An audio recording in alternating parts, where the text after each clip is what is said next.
Asia का second toughest staircase है जो अपर पार्ट में है। शार्प 12 o'clock को हमारा ट्रैक स्टार्ट किया। पहले 35 मिनट्स बहुत स्मूथ थे, बहुत अच्छा गया। हमें फुट ट्रेल मिलता गया, एरोस थे, मार्किंग था, हम चलते गए और हमने कोई तो टर्न मिस कर दिया।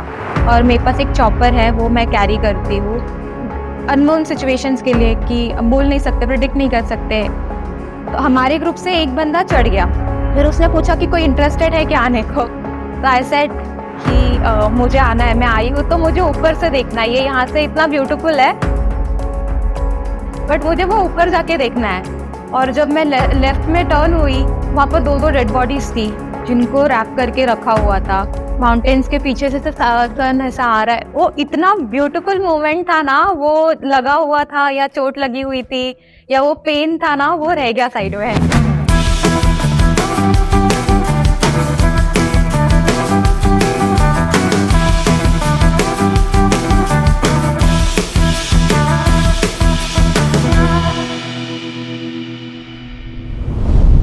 Welcome to the newest edition of JCL podcast Bindas Bowl. This is a platform through which we share the lives and experiences of our young talents at Geomart. I am your host Medha, and today I have the ever smiling Nikita with me. Hi Nikita. Hi Medha. Welcome to this session of JCL podcast Bindas Bowl. So Nikita, let us start with a brief introduction of yourself. What do you do at Geomart? आप Geomart में कब से हैं? क्या काम कर रहे हैं, किस टीम के साथ एसोसिएटेड है? First of all, thank you so much for giving me opportunity to be a part of Geomart podcast. I am Nikita Manish Zagde. I work in Geomart site operations since last 2.5 years. So basically, whatever plannings happens for Geomart application, उसका execution me and my team does. So कौन से state में कौन सा banner दिखेगा या कौन सा URL दिखेगा, कौन सा कैंपिंग कौन से पेज पे लाइव होगा। तो काम के बाहर आप अपने आप को कैसे बिजी रखते हैं? With my passion, with passion for traveling, basically I do trekking. I love nature. मुझे पहाड़ों में घूमना बहुत पसंद है, नए नए जगहों पे जाना बहुत पसंद है, एक्सप्लोर करना बहुत पसंद है। तो मैं ट्रैकिंग करती हूँ। What made you enter into trekking? कुछ कोई इंटरेस्टिंग स्टोरी है अगर शेयर करने के लिए आपके पास? यस, तो मेरा फर्स्ट ट्रैक है कलावंतिन दुर्ग। कलावंतिन दुर्ग का जो स्टेयरकेस है ना, वो ऐसा बोलते कि एशिया का सेकंड टफेस्ट स्टेयरकेस है जो अपर पार्ट में है, बहुत डिफिकल्ट है। और 2016 उस दौरान तो वहां पर रोप ये सब भी अवेलेबल नहीं था। तो जो हमने वो ट्रैक किया था, जब हम चलते गए थे, ऊपर एक 30-40 फीट के अप्रॉक्स क्लिफ है जिसपे रॉक क्लाइंब करना पड़ता है विदाउट एनी सपोर्ट। वो क्लाइंब करके जाना है। तो हमारे ग्रुप से एक बंदा चढ़ गया, फिर उसने पूछा कि कोई इंटरेस्टेड है क्या आने को। तो आई सेड कि मुझे आना है, मैं आई हूँ तो मुझे ऊपर से देखना है, ये यहाँ से इतना ब्यूटीफुल है बट मुझे वो ऊपर जाके देखना है। तो सुना ठीक है आजा, मैं हाथ देता हूँ, और चढ़ गए हैं। उस ट्रैक जिस तरह मैंने कंप्लीट किया तो वो ग्रुप ने मुझे नेवर क्विटर का टैग दिया। सो वहां से ट्रैकिंग का जर्नी मेरे लाइफ में स्टार्ट हुआ। अच्छा, आपने कॉलेज से स्टार्ट किया और आप अभी तक कंटिन्यू कर पा रहे हैं। मेरी ट्रैकिंग जर्नी भी कॉलेज से ही शुरू हुई पर कॉलेज में ही खत्म भी हो गई। तो किसी भी ट्रैक पे जाने से पहले आप क्या तैयारी करते हैं? आप ये डिपेंड करता है कि मैं कौन से प्लेस के लिए ट्रैवल कर रही हूँ। अगर मैं वन डे ट्रैक के लिए जा रही हूँ तो मैं अपना बैग बहुत लाइट रखती हूँ कि पानी का बॉटल रख दिया और कुछ रेडी स्नैक्स रख लिए, थोड़ा फ्रूट्स रख लिया, इलेक्ट्रॉल पाउडर रख लिया। अगर मैं 2 दिन के लिए ट्रैवल कर रही हूँ, अगर मैं कोई प्लेस है जहाँ मैं स्टे कर रही हूँ, सो मेरे पास मेरा टेंट रहता है, मेरा स्लीपिंग बैग रहता है, मेरे टॉर्चेस रहते हैं, हेड टॉर्च रहता है, एक नॉर्मल टॉर्च रहता है, मेरी ट्रैकिंग स्टिक रहती है, और मेरे पास एक चॉपर है, वो मैं कैरी करती हूँ अननोन सिचुएशंस के लिए कि बोल नहीं सकते, प्रेडिक्ट नहीं कर सकते कि क्या सिचुएशन हो। पहला ओवरनाइट ट्रैक एक्सपीरियंस थोड़ा बताइए। सो वो जर्नी ऐसे स्टार्ट हुई थी कि हम 6 जन थे, वही सेम ग्रुप था, और वो ग्रुप के साथ मैं गई थी। वो मेरा 4th ट्रैक था और नाइट ट्रैक था। मेरे लिए डिफिकल्टी लेवल तब बढ़ा जब क्योंकि मुझे उस दौरान आइसोर हुआ था और वो ट्रैक का प्लानिंग 1 वीक प्रायर हुआ था। भी लास्ट मोमेंट पे बैकआउट नहीं करना था, तो मैंने डिसाइड किया कि मैं जाऊंगी। मैंने ग्लासेस पहन रखे थे और नाइट ट्रैक था। सो सब प्लान के अकॉर्डिंग था। हम 9:30-10 के अप्रॉक्स बेस विलेज पहुंचे, ठीक है। और बेस विलेज पहुंचने के बाद हमने थोड़ा कुछ खाया, हमने थोड़ा एक पावर नैप लिया और हमने शार्प 12 o'clock को हमारा ट्रैक स्टार्ट किया। सो हमने जब स्टार्ट किया, पहले 30 मिनट्स 35 मिनट्स बहुत स्मूथ थे, बहुत अच्छा गया। हमें फुट ट्रेल मिलता गया, एरोज थे, मार्किंग था, हम चलते गए और हमने कोई तो टर्न मिस कर दिया और हम किसी गलत रास्ते पे चले गए। और जब हमें रियलाइज हुआ कि हम पानी के रास्ते पे चल रहे हैं और एक वाटरफॉल का डेड एंड था और हम वो डेड एंड पे पहुंच गए। और जब हमने ये रियलाइज किया कि हम गलत रास्ते पे हैं और हम गलत आ गए हैं, तो हमने डिसाइड किया कि अभी 2:30 हो गए हैं रात के, यू टर्न लेते हैं, वापस बेस पे जाते हैं, थोड़ा थोड़ा सनराइज हो गया, थोड़ा उजाला हो गया तो फिर से स्टार्ट करते हैं। वापस आने के दौरान एक खाई थी, आप समझ लो 300-400 फीट गहरी खाई थी। मेरा पैर स्लिप हो गया और मैं अप्रॉक्स 15-20 फीट नीचे खाई में स्लिप हो गई। मैं ऐसे, ये आपका प्लेटो है, ऐसे फेस के पास ऐसे स्किप हो गई और स्लिप हो गई और नीचे चली गई। हमारे ग्रुप का एक पर्सन था, वो मेरे साथ साथ थोड़ा स्लिप होके आ गए और उन्होंने मुझे पकड़ लिया और वहां पर उन्होंने एक पेड़ को पकड़ रखा था। फिर बाकी अदर मेंबर्स ने रोप दिया और हम दोनों को ऊपर लिया। वो मेरे लिए बहुत ही स्कैरी पॉइंट था। अदर्स मेंबर्स ने पूछा कि चलना है या वापस जाना है। वो लोग इस फेवर में थे कि नहीं करते हैं, बट मैंने कहा नहीं करते, अभी आए हैं तो देख लेते हैं, आज जितना जा सकते जाते, अगर नहीं हुआ तो वापस आ जाएंगे।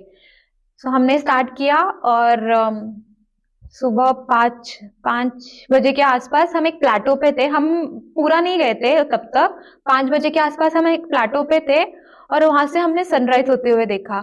माउंटेन्स के पीछे से सन ऐसा आ रहा है, वो इतना ब्यूटीफुल मोमेंट था ना। वो लगा हुआ था या चोट लगी हुई थी या वो पेन था ना, वो रह गया साइड में। इतना मेस्मराइजिंग व्यू था। कुछ ऐसा बताइए, कोई ऐसा समय जब आपको लगा कि यार बहुत हो गया, अब नहीं होगा, पता नहीं क्यों मैंने ये ट्रैकिंग का कीड़ा अपने अंदर पाल लिया है, अब मुझसे और नहीं होगा, मुझे छोड़ना है, ऐसा कभी हुआ? मैंने लास्ट ईयर बारिश में जुलाई एंड में एक ट्रैक किया था, गोरखकर फोर्ट। वो मॉडरेट टू डिफिकल्ट लेवल वाला फोर्ट है और हमने स्टार्ट किया। ये 1 डे ट्रैक था, मॉर्निंग है इवनिंग रिटर्न।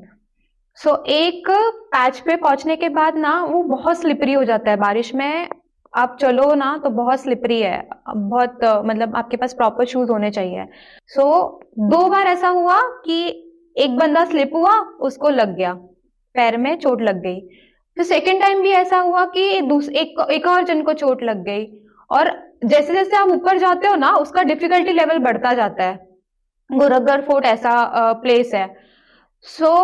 हमारे ग्रुप में एक ऐसा बंदा था जिसने बोला मैं आया हूं तो मैं ऊपर पीक पे जाके ही जाऊंगा, ऐसा नहीं है कि मैं अभी यूटर्न लूं या मैं बिना कंप्लीट करे जाऊं। बट अगर मैं कोई ट्रैक लीड कर रही हूँ या मैं किसी को साथ लेके जा रही हूँ तो मेरा एजेंडा ये होता है कि सेफ्टी इंपॉर्टेंट है, ठीक है। मैं इनको सेफ लेके आई हूँ मेरे साथ, तो मैं इनको सेफली वापस भी लेके जाऊंगी। उस दिन मैंने क्विट करना सीखा, क्विट करना इन अ पॉजिटिव वेज। अगर मैं अकेले चल रही हूँ, अगर मैं ग्रुप के साथ गई हूँ, अकेले चल रही हूँ, अकेले पहुंच गई, तो that is not achievement for me. अगर मैं 4 लोग को मेरे साथ लेके गई हूँ और उनको पीक तक लेके जा रही हूँ तो अचीवमेंट है। अगर किसी रीजन से वो नहीं कर पा रहे, उधर मुझे क्विट करना है। तो मैंने एक लेसन सीखा उस दिन कि ठीक है, लाइफ रहेगी, हम वापस आ जाएंगे, अभी मॉनसून है, इतना स्लिपरी है तो नहीं कर पा रहे, ठीक है थोड़ा। वहां पर मैंने वो ट्रैक कंप्लीट नहीं किया था, क्विट किया। हम ऊपर के पैच से रिटर्न आए और वो एक ऐसा ट्रैक था जहां मैं डरी थी, अपने लिए नहीं, अपने मतलब को मेंबर्स के लिए जो साथ में आए थे। आप लीड कर रहे थे? मैं लीड कर रही थी। मेरा एक और मोस्ट डिफिकल्ट ट्रैक था जो कि अभी तक का हाईएस्ट एल्टीट्यूड वाला ट्रैक जो मैंने किया था नॉर्थ में। मैंने अमरनाथ यात्रा किया है। मेडिकल क्लियर किया, रजिस्ट्रेशन किया और फिर हम निकल गए अमरनाथ यात्रा करने के लिए जुलाई 14, 2017 को। ये जर्नी का 2 रूट है, एक बालटाल से जा सकते हैं जो 12 किलोमीटर्स का ट्रैक है और एक पहलगाम से चढ़ सकते हैं जो 48 किलोमीटर्स का ट्रैक है। हमने बोला कर रहे तो अच्छा वाला करेंगे, डिफिकल्ट करेंगे और जो ट्रेडिशनल रूट है उससे करेंगे। हमने डिसाइड किया कि हम पहलगाम से करते हैं। 48 किलोमीटर्स का ट्रैक। तो जब हमने वो ट्रैक स्टार्ट किया, तभी भी मेरे फ्रेंड्स ने पूछा कि कंटिन्यू करना है या चलते हैं वापस, क्योंकि फीवर था ना और कुछ खा नहीं रही थी मैं। सो बोला अभी इधर तक आया तो चलते हैं। तो हमने स्टार्ट किया ट्रैक और हम पीशू टॉप तक पहुंचे। फिर उसके आगे शेषनाग झील है जहाँ पर पहुंचे और हमने हॉल्ट लिया कि यहाँ पर रुकते हैं। इवनिंग हो गई थी, मॉर्निंग में स्टार्ट किया था और वहां पहुंचते पहुंचते इवनिंग हो गई थी। सो वहां पर पहुंचे तो फीवर मेरा बहुत बढ़ चुका था। हम हमारे पास मेजर करने के लिए वो थर्मामीटर ये सब नहीं था, but I can feel that कि मुझे बहुत फीवर है या मुझे बहुत ठंड लग रही है। और फिर उस पॉइंट पे ऐसे हुआ कि मैं ब्रीथ भी नहीं कर पा रही थी। मुझे हाई एल्टीट्यूड सीकनेस हो गया था उस समय। मेरे फ्रेंड्स लोगों ने मुझे वहां पे आर्मी का मेडिकल कैंप होता है वहां ले गए। उन्होंने आईवी लगाया और जस्ट बिकॉज मैं ब्रीथ नहीं कर पा रही थी तो उन्होंने मुझे ऑक्सीजन लगा दिया। उस फेज पे मैं बेड पे लेटी हुई हूँ, हाथ में ऑक्सीमीटर है, ऑक्सीजन लगा हुआ है और इधर आईवी चल रहा है। और जब मैं लेफ्ट में टर्न हुई, वहां पर दो दो डेड बॉडीज थी जिनको रैप करके रखा हुआ था। ऐसा मोमेंट था जहां मैं डर गई थी। तो ऐसा डिसाइड हुआ कि दो जन ने बोला कि हम आए तो हमको करना है और तुम दोनों रुको और तुम लोग चे तो थोड़ा बेटर लगने के बाद चले जाना। बट इवनिंग हो चुकी थी तो हमको उधर टेंट में स्टे करना पड़ा। दो लोग चले गए ऊपर क्लाइम करके, कंप्लीट करने को चले गए। हम दोनों वहां रुके थे। और फिर जब मुझे 2.5 आवर के बाद उन्होंने डिस्चार्ज दिया, वो जब आईवी हो गया, फीवर थोड़ा उतर गया तो हमने वहां पे टेंट रेंट किया और वहां पे स्टे किया। तो next day early morning 4 o'clock उठे और फिर मेरे फ्रेंड ने बोला कि अभी चलते हैं, अभी बस हो गया, हेल्थ अगर सपोर्ट नहीं कर रहा है तो let's not complete it, will come again next year. मैंने बोला अभी तो मैं ठीक हूँ, अगर ऐसा कोई भी पॉइंट है जहां मुझे लगता है कि मैं नहीं कर सकती तो मैं बोल दूंगी, अपन यूटर्न ले लेंगे और चलेंगे वापस। तो किसी तरह मैंने उसे कन्विंस किया। He got ready. थोड़ा सा खाया हमने और सुबह 4 o'clock को फिर से स्टार्ट किया क्लाइम करना। और जब हम ऊपर पहुंचे वो केव्स में, कुछ 400-500 स्टेयरकेस होंगे। वो स्टेयरकेस चढ़ने के बाद आपको आपके शूज रिमूव करने पड़ते हैं अंदर एंटर करने के लिए, जहां पर वो नेचुरली शिवलिंग फॉर्म होता है वहां एंटर करने के लिए। और वो पूरा आइस है, हम शूज सॉक्स सब रिमूव करके उस पर चल रहे हैं, बट वो हमें हार्म नहीं कर रहा। इतना मेस्मराइजिंग व्यू था, इतना अच्छा वाइब था, इतनी पॉजिटिविटी थी ना। वो 2-3 दिन की जो जर्नी थी, जो डिफिकल्टीज फेस की थी ना, वो सब इरेज हो गया। वो लाइफ का ऐसा मोमेंट है ना, अगर मैं आज भी ऐसे आंखें बंद करूं और वो मोमेंट्स को फील करूं ना, तो मैं फील कर सकती हूँ, इतना ब्यूटीफुल था वो। ये तो अपना एक काफी स्केरी एक्सपीरियंस था which turned beautiful at a later moment. ऐसा कोई एक्सपीरियंस है जो शुरू से लेके अंत तक ब्यूटीफुल रहा ट्रैकिंग में? ऑल्दो अनलाइकली आपके एक्सपीरियंसेस सुन के ऐसा लग नहीं रहा है मुझे, बट फिर भी अगर कोई एक्सपीरियंस है ऐसा जो कि पूरा काफी स्मूथली चला गया। यस, एक एक्सपीरियंस है। धाकोबा करके एक प्लेस है महाराष्ट्र में। वो सीजनल रहता है। मतलब सीजन वाइज सितंबर अक्टूबर में जाते हैं हम वहाँ पे। हम ईयर में एक बार वो ट्रैक जरूर करते हैं। वो सीजनल क्यों है? वहाँ पे लोग उसको सोनकी बोलते हैं। येलो फ्लावर्स का सीजन रहता है। आप अगर वो क्लाइम कर रहे हो, अगर आप 4 आवर चल के जा रहे हो ऊपर सबमिट करने के लिए, वो प्लेस तक पहुंचने तक आपको येलो येलो येलो फ्लावर्स दिखेंगे। वो बहुत ब्यूटीफुल है। वो ट्रैक मेरे लिए बहुत ब्यूटीफुल इसलिए है कि हम मॉर्निंग निकले थे, इवनिंग पहुंच गए, मतलब बेस विलेज तक पहुंचे आफ्टरनून तक, फिर क्लाइम स्टार्ट किया। 4-5 o'clock के आसपास हम समिट पे पहुंच गए। वो समिट ऐसा है कि ये पूरा जंगल है, ये प्लेटो है और यहाँ पर एक टेम्पल है, ठीक है। वहाँ के जो लोकल लोग हैं जो विलेज में रहते हैं, वो यूजुअली वहां जाते हैं, पूजा करते हैं। अदरवाइज वो प्लेस वैसे ही रहती है, कोई नहीं आता जाता। और उधर ऐसा बोलते हैं कि उधर वाइल्ड एनिमल्स भी है काफी सारे। और वहां पे एक सोर्स है पानी का, एक ही सोर्स है, क्योंकि हम जाते हैं तो हम स्टे करते हैं। हमने रात को वहां पर टेंट लगाया और हमने 12-1 बजे के आसपास सोने गए और सोए। उसके 2-3 घंटे में ना, आई गेस 3-3:30 हो रहे होंगे, टेंट ना बहुत हिल रहा था और मैं उठी, मैंने बोला ये तो कुछ अलग अलग है, कुछ तो गलत है। और वाइल्ड एनिमल हमारे पास नहीं आ सकते क्योंकि हमने बहुत बड़ा बॉनफायर लगाया था टेंट के बाहर, क्योंकि वो यूजुअली फायर से दूर रहते हैं। बट वो बहुत हिल रहा था, तो मैं डर गई कि कुछ तो इशू है, कुछ तो डिफिकल्टीज है। तो मैंने मेरा चॉपर लिया, मेरी एक फ्रेंड थी उसने भी अपना चॉपर लिया, और एक और फ्रेंड था उसने ट्रैकिंग स्टिक लिया, और हम टेंट से बाहर आए। हम 10 मिनट डिस्कस कर रहे थे कि क्या लेके जाए और क्या करें। और फिर हम जब टेंट से बाहर आए, देन वी रियलाइज कि it's nothing, it's just a wind. बहुत हवा चल रही है और जिसकी वजह से टेंट हिल रहा है। और आप ऐसे जगहों पे वेदर को प्रिडिक्ट नहीं कर सकते, आप कितना भी वेदर फोरकास्ट देख के जाओ, वो चेंज होता ही है। आपने जैसा सोचा है वैसा आपको मिलेगा ही नहीं। बट जब हम टेंट से बाहर आए, वी रियलाइज कि इट जस्ट अ विंड। और जब हमने ऐसा ऊपर देखा, इट्स मून, और वो मून लाइट जिस तरह से था ना हमारे टेंट पे, हम जिधर भी देख रहे हैं इतने अंधेरे में आपको कुछ नहीं दिखता, बट वो मून लाइट से इतना ब्राइट और इतना ब्यूटीफुल था ना। वो एक्सपीरियंस मैं कैसे बताऊं, मैं ऐसा लगा कि हम लिटरली चांद पे बैठे हैं, इतना ब्यूटीफुल था वो एक्सपीरियंस। वो सोनकी, वो फ्लावर्स वाला रूट, फिर वहाँ वो टेंट में रहना, वो खाना बना के खाना, फिर ये एक्सपीरियंस वाज ब्यूटीफुल। आप पिछले करीब 8 साल से आपकी ये ट्रैकिंग जर्नी चल रही है। How has trekking influenced your life? How has it changed your life? मेरे लिए ट्रैकिंग एक मेडिटेशन है।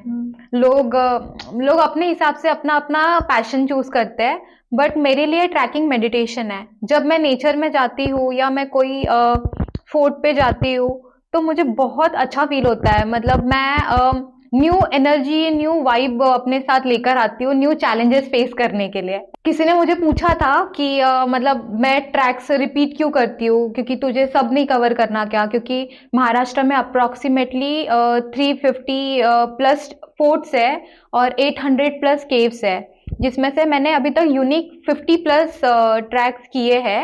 और मैं रिपीट करती हूँ ट्रैक्स, क्योंकि मेरा डायलॉग है, मी गड चढायला नाही जगायला जाते। मतलब मुझे वहाँ का वाइब, वहाँ का ऑरा बहुत इन्फ्लुएंस करता है, बहुत पॉजिटिविटी देता है। सो नए ट्रैकर्स के लिए आपके पास कुछ ऐसे सजेशंस हैं कैसे वो कॉमन मिस्टेक्स हैं जो आमतौर पर ट्रैकर्स करते हैं और कैसे उनको अवॉइड कर सकते हैं? मैंने नोटिस किया है, जो मेजर मिस्टेक वो करते हैं ना, कि वो प्रॉपर शूज नहीं कैरी करते हैं। ट्रैकिंग शूज पहनना बहुत बहुत बहुत कंपलसरी है, बहुत कंपलसरी, क्योंकि आप एज पे चल रहे हो या स्टीप है, कोई एक ऐसा रूट आ गया जो स्टीप है। ट्रैकिंग शूज आपको ग्रिप देता है कि आप चलो और बैलेंस करके चलो। मुझे लगता है कि शूज कंपलसरी है। और दूसरा, क्लोथ्स, आप कंफर्टेबल क्लोथ्स में आओ, ट्रैक पैंट पहनो। मतलब काफी लोग जीन्स वगैरह वेयर करके आ जाते हैं, तो वो उनके लिए फ्लेक्सिबल नहीं होता। Thank you so much, Nikita. I, for one, am really awed by listening to your stories, and I'm sure our audiences would be equally inspired and motivated by listening to all your experiences. Thank you so much. We have a small token of gratitude for you. So, this brings us to the end of our today's podcast. A very big thank you to all our viewers. We'll come back shortly with our next episode. Till then, stay tuned.